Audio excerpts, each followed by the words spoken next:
આપ જોઈ રહ્યા છો વિચાર ક્રાંતિ ન્યૂઝ. હું વિનોદ ભટ્ટ.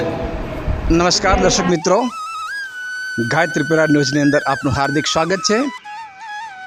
શાંતિકુંજ હરિદ્વાર કે જે ઉત્તરાખંડની દેવભૂમિ અને પૂરા માનવ જગતને શ્રેષ્ઠ બનાવનાર એવા આ સિદ્ધ ક્ષેત્ર ચૈતન્ય ક્ષેત્રની અંદર આજે આપણે મોજૂદ અને આ શાંતિકુંજ અહીંયા આ આપ દૃશ્યમાં દેખી રહ્યા છો શાંતિકુંજ આશ્રમને.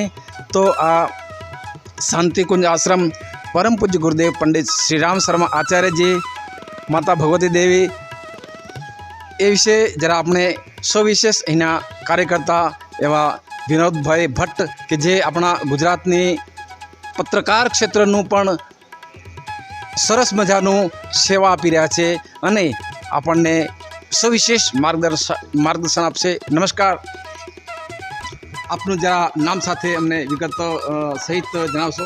મારું નામ વિનોદભાઈ ભટ્ટ. હું ખેડા જિલ્લા પત્રકાર સંઘનો મંત્રી છું, તેમજ અખિલ વિશ્વ ગાયત્રી પરિવાર આપણું ગુજરાત ઉપઝોન છે એની અંદર પણ મીડિયાના તરીકે હું કામ બજાવું છું. તેમજ ખેડા ઉપઝોન આણંદ ખેડા જિલ્લાના સહમંત્રી તરીકે પણ કામ કરું છું. અને આજે શાંતિકુંજની અંદર જ્યારે આ અખિલ વિશ્વ ગાયત્રી પરિવાર દ્વારા આંતરરાષ્ટ્રીય પત્રકાર પરિષદ યોજાઈ રહી છે, એની અંદર અહીંયા શાંતિકુંજમાં આસ્થાનું કેન્દ્ર એવું પ્રખર પ્રજ્ઞા અને સજ્જડ શ્રદ્ધા એની સામે આજે આપણે વાત કરી રહ્યા છીએ. ત્યારે વાત કરવાનું મને એમ થાય કે આ સિદ્ધ ચૈતન્ય ક્ષેત્ર છે, જેની અંદર પરમ પૂજ્ય ગુરુદેવે આ સપ્ત ઋષિના આશ્રમ પર વિશ્વામિત્રજીએ ત્યાં તપ કર્યું છે. ત્યાં શાંતિકુંજ યુગ તીર્થની સ્થાપના કરી અને અહીંયાથી વિશ્વની અંદર જનજાગૃતિનો આલોક ફેલાવ્યો, જેના ઉપલક્ષમાં 2026માં પરમ વિશ્વ વંદનીય માતાજીની જન્મ શતાબ્દી, ગુરુદેવે જે તપ કર્યું હતું 24 લાખનો 24 મહાપુરુષ ચરણ 1926માં અખંડ દીપક પ્રગટાવી અને એના સાનિધ્યમાં પ્રેરણા મેળવી દાદા ગુરુદેવના પ્રેરણા અને આશીર્વાદથી જે મહાપુરુષ ચરણ સંપન્ન કર્યા હતા, એની પણ તપ સાધનાની એ 100 વર્ષ પૂર્ણ થવા જઈ રહ્યા છે. અને અખંડ દીપક 1926માં પ્રગટાવી અને એને 2026માં 100 વર્ષ પૂર્ણ થવા જઈ રહ્યા છે. ત્યારે ત્રિવેણી સંગમ આજે આપણી સામે ઊભો છે.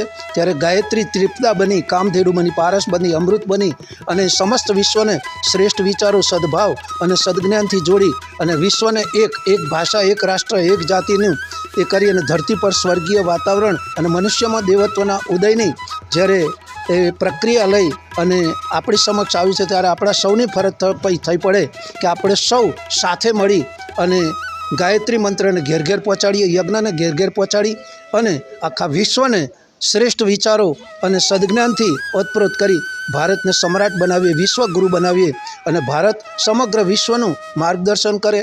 અને આપણા આસ્થાનું કેન્દ્ર શાંતિકુંજ છે, ત્યાંથી એક નારો ઉઠ્યો છે અને એ નારો છે કે હમ બદલેંગે યુગ બદલેગા, હમ સુધરેંગે યુગ સુધરેગા.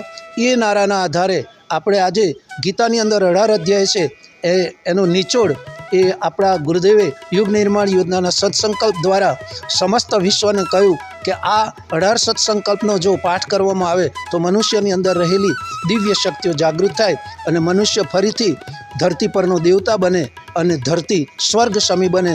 તો આ આપણે સૌએ સાથે મળી આ યુગ નિર્માણ યોજનાને સાકાર કરવા માટે વિચાર ક્રાંતિ અભિયાનને જન જન તક પહોંચાડી અને સૌને સારા વિચારોથી જોડી એક રાષ્ટ્ર, એક ભાષા અને વસુધૈવ કુટુંબકમ અને આત્મવત સર્વભૂતેષુની સાર્વભૌમિક ભાવનાને જાગૃત કરીએ તો ચોક્કસ આ યુગ નિર્માણ યોજના સફળ થશે અને ધરતી પર પુનઃ સ્વર્ગીય વાતાવરણ બની અને આ ધરતી સ્વર્ગ સમી બનશે. અને પહેલાંના જમાનામાં કહેવાતું હતું કે ભારતની અંદર દૂધ ઘીની નદીઓ વહેતી હતી, ભારતની અંદર અવતારી ચેતના ઋષિમુનિઓનું અહીંયા સ્થળ હતું, જે સ્થળ આપણે જાણીએ છીએ. એ સ્થળ પર આપણે ઊભા છીએ અને પરમ પૂજ્ય ગુરુદેવની વંદનીય માતાજીના સૂક્ષ્મ આશીર્વાદ કારણ સત્તાને મળે અને આપણે સૌ એના સંરક્ષણની અંદર યુગ નિર્માણ યોજનાને જન જન સુધી પહોંચાડીએ.